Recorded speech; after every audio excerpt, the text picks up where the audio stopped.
ఇద్దరు స్నేహితులు ఉన్నారు. ఒకరి పేరేమో హరి, ఇంకొకరి పేరు రాము. వాళ్ళిద్దరు మంచి స్నేహితులు. ఇద్దరు కలిసి బజార్కి వెళ్ళారంట.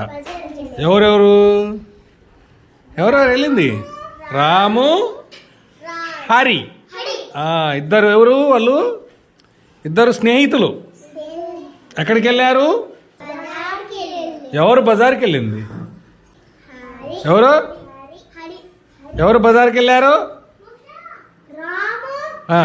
వెరీ గుడ్, రాము, హరి. వాళ్ళిద్దరు ఎవరు?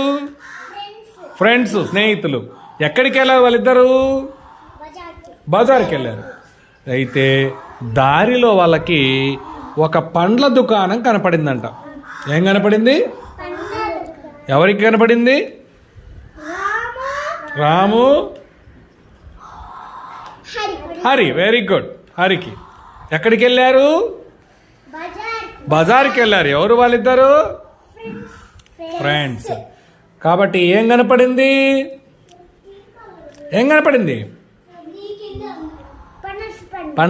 పండ్ల దుకాణం. అదిగో అక్కడ బొమ్మలో ఉంది చూడండి, పండ్ల దుకాణం కనపడింది.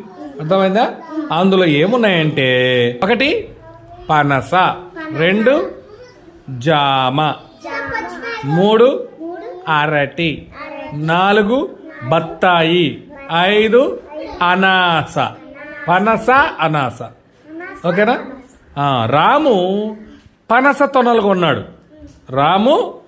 పనస తొనలు కొన్నాడు. పనస తొనలు అంటారు. దాంట్లో ఉండే విత్తనాలను, పనసకాయలు ఉండే పెద్ద కాయ ఉంటుంది, ఇలా ఉంటుంది, చూపిస్తాను. దాంట్లో తొన అంటారు దాన్ని. పనస తొన కొన్నాడు. హరి అనాస పండు కొన్నాడు.